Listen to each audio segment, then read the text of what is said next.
L'instant Asso avec Alaoui.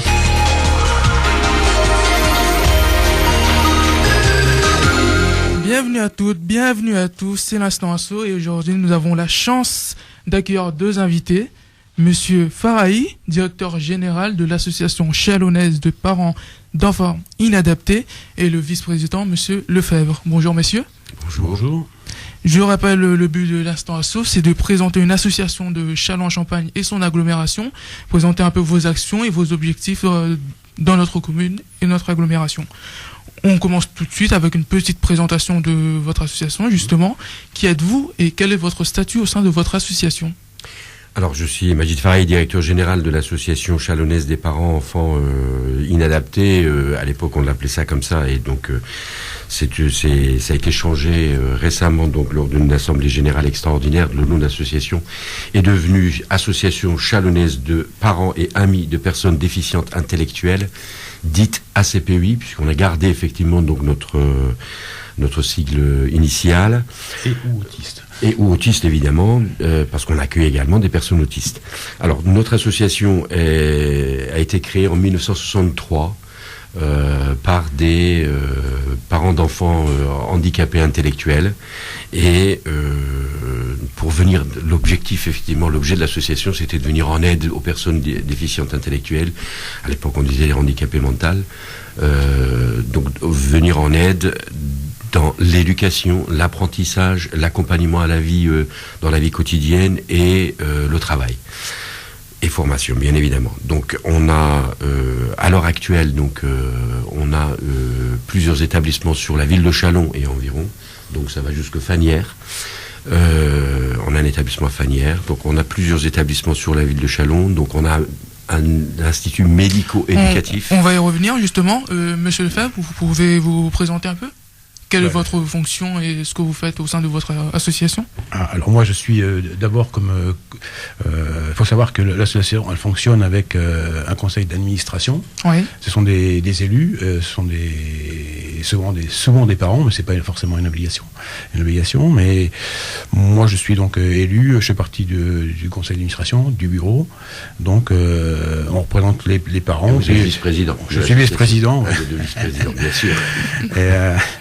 Et nous décidons la politique à mener de l'association, et monsieur le directeur général l'applique et est chargé techniquement de faire appliquer nos engagements, quoi.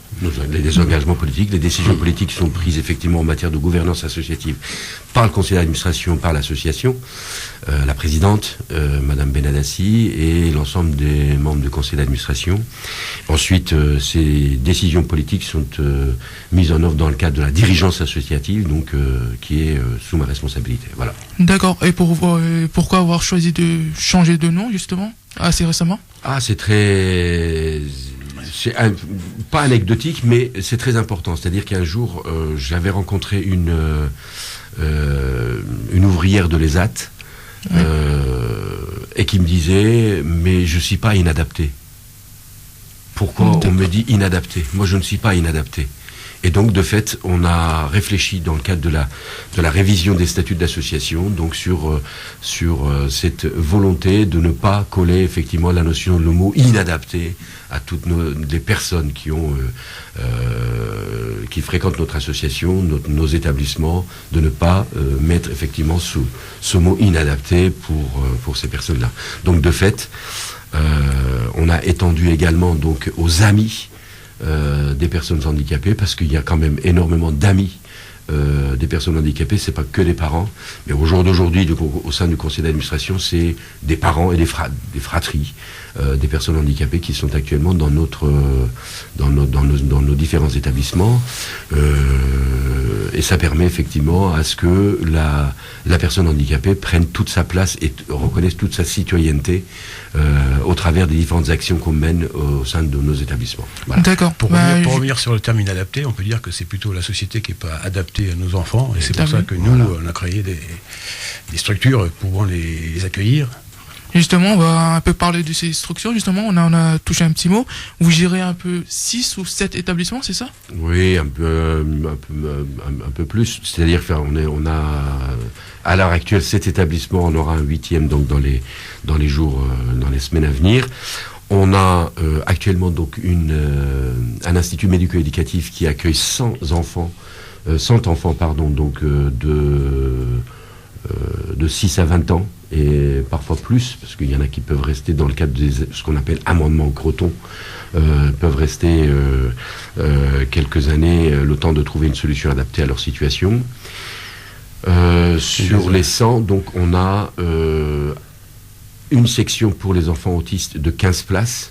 On a actuellement une section IMP, donc Institut médico pédagogique, et on a une section IM Pro, Institut médico-professionnel, c'est-à-dire les enfants, ils apprennent des activités pré-professionnelles avant d'intégrer éventuellement donc un autre établissement, un autre type d'établissement qu'on appelle effectivement des établissements et services d'aide par le travail. Dans le temps, on appelait ça les CAT, mais la loi 2005 a changé cette dénomination et l'appelait maintenant ESAT. D'accord. Monsieur Lefebvre, justement, on parle comment sont encadrés ces enfants-là et quel est le rôle justement des amis de ces personnes qui sont, on ne dit plus inadaptées, mais voilà. Quel est le rôle des amis et des parents de ces personnes-là en difficulté? Le rôle des parents, des amis, au départ, c'était de créer l'association, et puis après, il faut la faire vivre, et de décider, comme j'ai dit tout à l'heure, tout ce qui est nécessaire à nos enfants, donc suivant l'évolution du début jusqu'à la fin. Et sinon, la mise en œuvre, elle est faite par les professionnels.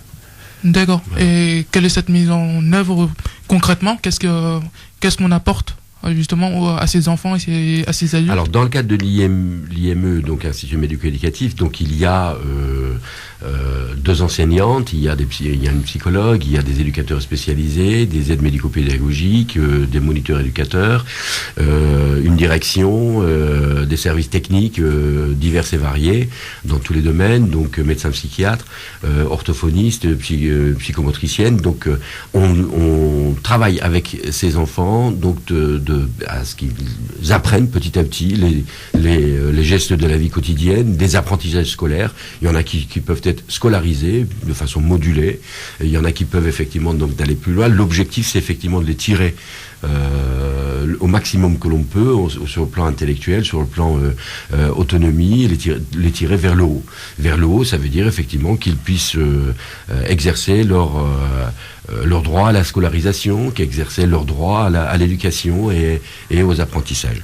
Voilà pour l'Institut médico-éducatif. Sachez qu'effectivement, donc, dans notre institut médico-éducatif, on a également ce qu'on appelle un internat. Un internat, c'est là où effectivement les enfants, ils vivent du matin au soir. Donc, ils sont là dans la journée, donc dans les classes, dans les ateliers, à travailler comme une école. Mais le soir, ils sont chez nous. Le week-end, parfois, ils restent aussi chez nous. On a le seul établissement donc sur le département de la Marne à avoir effectivement un internat permanent. Et combien d'enfants? 365 jours par an. Donc dans l'internat, ils sont 34 actuellement. D'accord. Et combien de personnes vous gérez en tout? Sur l'ensemble de l'association, oui. On a, en termes de personnes accompagnées, aux alentours de 400 personnes. Et combien de salariés? On a 205 salariés. D'accord. Et comment les parents, justement,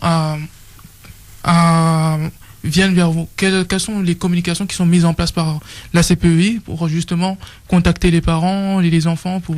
Alors les parents, lorsqu'il y a un enfant handicapé, donc il faudra s'adresser à la maison départementale de personnes handicapées, à la MDPH. D'accord. Ceci dit. Donc il y a un dossier qui est préparé, qui est déposé par les parents, par les familles, par peut-être aussi au niveau de l'éducation nationale, c'est-à-dire effectivement il y a quand il y a des soucis dans une classe, etc. Donc les enseignants, notamment les enseignants référents, font appel effectivement à la MDPH, aux parents, de façon à faire une demande donc de reconnaissance de personnes handicapées. À partir de là, donc la MDPH donne ce qu'on appelle une notification d'orientation, et les enfants sont orientés vers ce type d'établissement. décision elle est prise par la CDAPH, donc qui amène effectivement donc à ce que les enfants soient en tout cas orientés sur ce type d'établissement. Ils ne peuvent pas suivre une scolarité normale. C'est pas pour autant qu'ils ne doivent pas suivre une scolarité. Vous voyez ce que je veux dire? Donc, l'objectif, c'est effectivement de les aider au maximum dans la vie quotidienne et surtout sur le plan scolaire et pédagogique. Donc ils arrivent chez nous avec leurs difficultés, leurs problématiques, et on essaie de les... on n'essaye pas, on met tout en œuvre, tous les moyens, on les met en œuvre pour qu'effectivement ils puissent y parvenir. Ce type de situation, ça arrive très régulièrement, ou parfois ça arrive un peu tardivement, mais bon, donc notre section IM Pro prend en charge effectivement des enfants qui arrivent parfois de collège ou début collège, en tout cas sur des sections de type SECPA. Donc ils arrivent chez nous et ils font leur chemin petit à petit, ils construisent leur vie au travers des apprentissages qui sont donnés au sein de l'IME par les professionnels. D'accord. Mais on revient dans quelques instants, on va voir plus en profondeur les actions et les projets justement que vous menez. Par exemple, vous avez le foyer accueil médicalisé pour personnes handicapées vieillissantes, qui est un projet que vous menez depuis combien d'années maintenant ? On peut dire qu'il est ancien. Le projet, il est ancien. Le projet est ancien parce que le terrain a été gardé depuis je ne sais plus combien d'années, 10 ou 15 ans. Une dizaine d'années. Et on a seulement pu le mettre en application l'année dernière, en fait, grâce à M. Fary, qui est arrivé récemment à Châlons. C'est lui qui a débloqué le dossier et a fait en sorte que ce projet puisse aboutir quand même. Je précise quand même, le dossier était déjà débloqué avant que je n'arrive, effectivement, avec la pugnacité, effectivement, de la présidente de l'association, avec tout ce qui a été fait donc en amont, etc. Et puis c'est vrai que il y a un gros coup d'accélérateur. On a pris effectivement, moi en arrivant, donc j'ai pris le dossier en main et puis mené le dossier, ce qui est logique avec tous les services techniques au niveau du siège. Donc et l'association, bien évidemment, il ne faut pas oublier que très souvent, tous les jeudis, on a un administrateur, M. Charlot, qui suit effectivement le chantier. On y va régulièrement tous les jeudis pour suivre le chantier. Alors, juste un mot sur cet établissement. Parce que justement, on va y revenir dans 5 minutes. Justement, on va partir en pause musicale et on revient tout de suite. Très bien. Juste après. Merci Alaoui, on fait une petite pause en musique avec Green Day. À dans 3 minutes.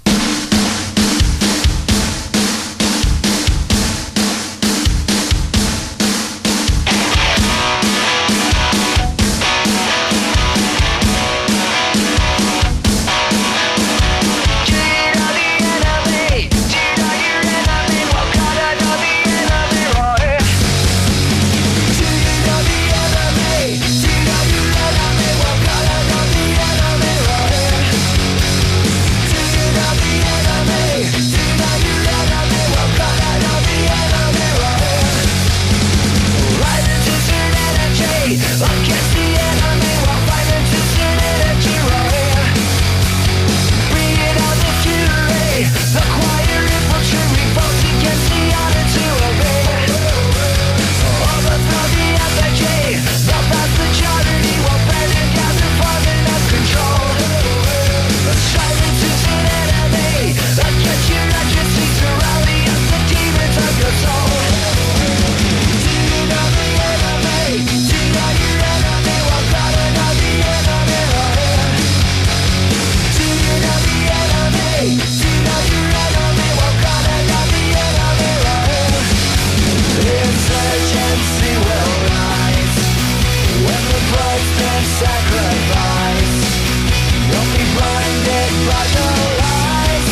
écoutez RMN sur le 90.6, la radio pour les Chalonnais, par les Chalonnais.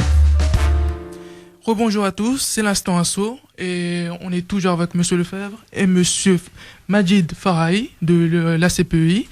Il y a quelques instants, nous parlions de la construction du foyer accueil médicalisé pour personnes handicapées vieillissantes. Est-ce que vous pouvez nous en parler un peu ? Alors c'est un projet qui existait depuis plusieurs années, donc un peu au niveau de l'association. Ça a été réactivé il y a quelques années, il y a 3 ans, donc par la présidente de l'association Nicole Benadassi et puis les membres du conseil d'administration en partenariat avec l'agence régionale de santé, le conseil général à l'époque, donc maintenant c'est le conseil départemental. Ça a été réactivé ce dossier et nous avons obtenu effectivement donc une autorisation de procéder effectivement à la construction de cet établissement pour permettre à des personnes vieillissantes, des personnes handicapées vieillissantes qui ont besoin de soins et des soins coordonnés au sein de l'établissement, mais qui ont besoin également d'hébergement. Donc au titre de l'hébergement et l'accompagnement éducatif et action sociale, donc c'est le conseil général, conseil départemental qui nous finance, et sur la partie soins, c'est l'agence régionale de santé. Alors c'est un foyer d'accueil médicalisé, comme le nom l'indique, donc l'aspect soins est quand même relativement important et même très important. Donc c'est ce dossier, donc le projet de construction de cet établissement a été travaillé en partenariat avec la Renaissance immobilière chalonnaise, donc la RIC, qui construit pour nous cet établissement où on sera locataire de cet ensemble qui est situé rue Docteur Moine à Châlons. Et pourquoi cet établissement a pris autant de temps pour être construit ? Monsieur Lefebvre ? Alors, c'est un peu historique, c'est-à-dire effectivement, donc tout au départ, le projet était pour prévenir pour les ouvriers de notre ESAT, donc établissement service d'aide par le travail, pour les ouvriers qui partaient en retraite, de construire quelque chose pour eux. C'était plus une mise en après la retraite, retraite. ouais. Ils partent vers 55 ans, 60 ans, donc en retraite. Donc l'idée c'était de trouver un lieu pour eux, les parents étant vieillissants aussi, parce que c'est pas évident de les accompagner tout le temps. Donc l'idée c'était effectivement de construire une maison de retraite pour eux, à l'instar de ce qui existe comme EHPAD ou d'autres types d'établissements ou de maisons de retraite. Donc l'idée c'était ça, mais ça a été transformé petit à petit pour devenir effectivement un foyer d'accueil médicalisé. C'est comme ça que les choses se sont organisées, et nous avons obtenu effectivement l'agrément donc en 2013. Les travaux ont été mis en place donc en juin 2014. Et depuis juin 2014, c'est toujours en construction, donc on n'a pas encore fini. On est dans la phase de finition de ces travaux-là. Nous avons procédé effectivement au recrutement de la directrice de cet établissement qui prendra ses fonctions à partir du 1er février. Et on pourra effectivement créer plus d'une 40aine d'emplois.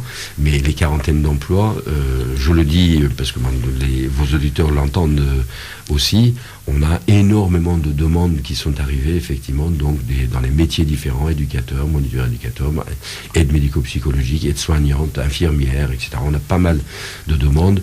Je pense qu'effectivement donc la campagne de recrutement va être close d'ici quelques jours. Donc on en est là à l'heure actuelle. L'établissement va pouvoir ouvrir ses portes donc certainement du courant mars. C'est ce que moi j'appelle notre rétro-planning, avec une inauguration qui aura lieu au mois de juin. Donc voilà, un peu les choses sont positionnées, avec une montée en charge des personnes handicapées vieillissantes, parce que on en a à l'heure actuelle. Vous parliez tout à l'heure à la pause du foyer de vie Jean Charcot. On a également des résidents qui ont besoin d'un accompagnement spécifique au foyer de vie. On a également d'autres associations comme le Vitry-le-François, comme l'association Éperne, une association sur Épernay, une association Reims, etc., qui ont besoin aussi d'avoir des places pour des personnes qui vieillissent et qui ont besoin d'un accompagnement vraiment spécifique et adapté à leur situation au plan de santé, au plan d'accompagnement à la vie sociale. D'accord. Et quels sont les autres projets que vous portez au sein de la CPEI ? Actuellement, qu'est-ce qu'il y a d'autre? Il y a le le CESAD. Qui est Alors, qui serait situé donc à l'entrée de... Enfin, qui serait situé à l'IME actuellement. Voilà, donc à l'entrée de l'IME de Châlons-en-Champagne. Donc on a, avec l'Agence régionale de santé, parce qu'on est dans les compétences État sur cet établissement-là, donc on va créer un service d'éducation spécialisé de soins à domicile. Ça veut dire ce sont des enfants qui vont partir, qui seront à l'école. Donc l'accompagnement se fait à partir de domicile et à partir de l'école pour permettre à ce que les enfants petit à petit intègrent le milieu scolaire tout à fait normal, ceux qui sont un petit peu en difficulté. Donc c'est ça. Donc il se mettra en place. Donc nous avons reçu déjà l'agrément. Donc ça va se mettre en place dans les 2 mois qui viennent. D'accord. Eh bien, parlons un peu des établissements justement que vous gérez déjà, qui sont déjà construits. Comment se passe, on va dire, la vie associative dans vos établissements? La vie associative, elle se passe comme j'ai dit tout à l'heure. Il y a 2 phases. Il y a la phase qui est vraiment officielle avec les conseils d'administration, le bureau qui prépare les travaux pour le conseil d'administration. Les instances statutaires. Voilà, c'est ça. Et ensuite, il y a tout ce qu'on peut faire à côté, des opérations ponctuelles ou à plus long terme. Enfin. Par exemple, des spectacles, par exemple la troupe de l'ESAT, les sorties en exposition, des activités sportives, justement. Ouais, par exemple, ça, ce sont des activités qui sont en dehors du cadre officiel, enfin, disons. Ça se fait avec les professionnels et avec l'aide des parents, bien évidemment. Donc, par exemple, on a une opération qui s'appelle Nettoyons Charcot. Nettoyons Charcot, c'est une opération qui a lieu 1 ou 2 fois dans l'année avec les parents, les administrateurs, les résidents et les professionnels. On met tous ensemble pour nettoyer, par exemple, au moment de l'automne, ramasser les feuilles qui traînent, etc., etc. Donc c'est pour agrémenter, améliorer le cadre de vie des résidents, bien évidemment. Mais aussi d'autres actions associatives, par exemple. On a une grosse opération en 2015, c'est l'opération Brioche. Qui consiste c'est une opération. C'est l'une des pays qui met des journées nationales de solidarité du handicap mental sur toute la France. Et nous avons décidé l'année dernière de participer pour la première fois à cette opération. Ça consiste à échanger des brioches, enfin les vendre en réalité, pour parler de nous, puis pour récupérer des... Échanger contre un don. Échanger contre un don, pour disons que tout ne peut pas être fait avec des subventions, donc c'est pour récupérer de l'argent pour financer des projets qu'on ne pourrait pas financer autrement. Alors ce qu'on a récupéré, c'est à peu près 5 300 € l'année dernière de bénéfices. Sur une journée. Sur une journée. Vont servir à acheter du matériel, des fauteuils, enfin entre autres, pour le futur foyer qui va ouvrir au mois de mars. Les fauteuils de jardin, effectivement, le salon de jardin. Et donc l'année dernière, on a fait ça c'était un coup d'essai. On a démarré tardivement. On a fait ça dans la galerie de Carrefour et dans la galerie de Leclerc. Merci à ces 2 enseignes, parce qu'effectivement, ils nous ont beaucoup aidés dans cette démarche-là, oui, tout à fait. Mais cette année, nous envisageons d'étaler l'opération sur l'ensemble de l'agglomération. Enfin, on n'a pas encore décidé exactement ce qu'on allait faire, mais justement, on compte revenir vous en parler dans le courant de l'année, dès qu'on aura décidé. Pas de problème. Voilà, écoutez, on est là. Merci d'avance. Voilà. Donc ça, c'était effectivement l'opération de Brioche. Il y a d'autres opérations que l'association participe régulièrement pour récolter des fonds, parce que vous savez, l'association ne peut pas vivre uniquement avec une petite cotisation qui est extrêmement minime, donc de l'ordre de 50 ou 60 € à l'année. L'association, par ses adhérents, ne peut pas vivre si effectivement n'a pas d'autres actions en place. Donc c'est logique. Par exemple, les cartes de vœux, des choses comme ça, ce sont des actions qui ont été menées dans le temps par le passé et qui continuent encore. L'opération de Brioche, c'est aussi un exemple. L'idée, c'est comment financer des projets pour lesquels nous ne pouvons pas forcément obtenir des subventions par nos autorités de tarification, parce que les budgets sont, on le sait pertinemment, effectivement les budgets partout, c'est restreint, c'est difficile, donc les temps sont pas si fastes que ça pour la vie associative, donc on est amené, effectivement, on est obligé, certains projets, on est tenu effectivement à travailler avec des partenaires comme Carrefour, Leclerc, comme d'autres enseignes éventuellement, donc pour pouvoir financer effectivement le projet, les projets pour les résidents, en faveur des personnes handicapées, et tout est extrêmement transparent. Justement, ça approche doucement de la fin de l'interview. Justement, vu que vous avez plusieurs établissements que vous fédérez et que justement vous avez un budget assez restreint, comment tout cela est géré? Comment vous arrivez à gérer plusieurs établissements avec un budget qui ne coïncide pas forcément avec tous les projets que vous avez envie de mener? Deux petits mots quand même sur nos établissements. Donc on a beaucoup parlé de l'IME, oui. Mais il y a également les établissements et services d'aide par le travail qui accueillent quand même 144 personnes en situation de handicap, mais qui travaillent cette fois-ci, qui vivent des produits de leur travail d'une certaine manière. Donc ça, c'est très très important. Et puis il y a également un foyer d'hébergement pour un certain nombre d'entre eux qui ne peuvent pas vivre en famille, ou qui n'ont pas la possibilité de vivre en famille, où la famille préfère effectivement que la personne handicapée prenne plus ou moins son autonomie, et qui sont donc ces personnes-là, ils sont 56, ils sont accompagnés par le foyer Jean Mermoz, par l'équipe éducative de cet établissement. Ensuite, qui est situé rue du Camp d'Attila. On a également un autre établissement qui c'est le foyer de vie Jean Charcot, vous en avez parlé tout à l'heure. Jean Charcot, c'est un foyer de vie Jean Charcot, c'est un établissement où les personnes, elles ont une certaine autonomie, un certain degré d'autonomie, mais ne sont pas en capacité de travailler. Donc elles sont prises en charge par une équipe éducative, 5 en accueil de jour et 45 en accueil permanent, nuit et jour. 365 jours par an. Donc nos établissements sont ouverts 365 jours par an. Et ensuite, on a un service d'accompagnement à la vie sociale. Les résidents de ce service, ils sont 25, mais ils vivent en appartement, donc chez eux presque, et ils sont accompagnés par une petite équipe éducative, accompagnés dans les actes de la vie quotidienne, administrative, technique, loisirs, santé, etc. Donc sur tous ces points-là, ils sont accompagnés. On a également un autre établissement qui était un établissement très particulier, c'est-à-dire un établissement qui a obtenu l'accréditation de l'Autisme France. C'est le 3e établissement en France à avoir obtenu cette accréditation. C'est le foyer Jean-Pierre Burnet, qui est un foyer d'accueil médicalisé pour des personnes autistes, adultes autistes, fortement déficitaires. Presque aucun n'a accès à la parole. Mais ce sont des êtres avec une sensibilité extraordinaire et qu'il faut accompagner, porter et soutenir dans la vie quotidienne. Ils apprennent à partir des techniques éducatives liées à l'autisme, comme Teach, PEX, ABA, donc c'est peut-être des grands mots, on va dire ça comme ça, mais les avertis se reconnaîtront assez facilement. Donc cet établissement est situé à Fagnières, dans la ville de Fagnières.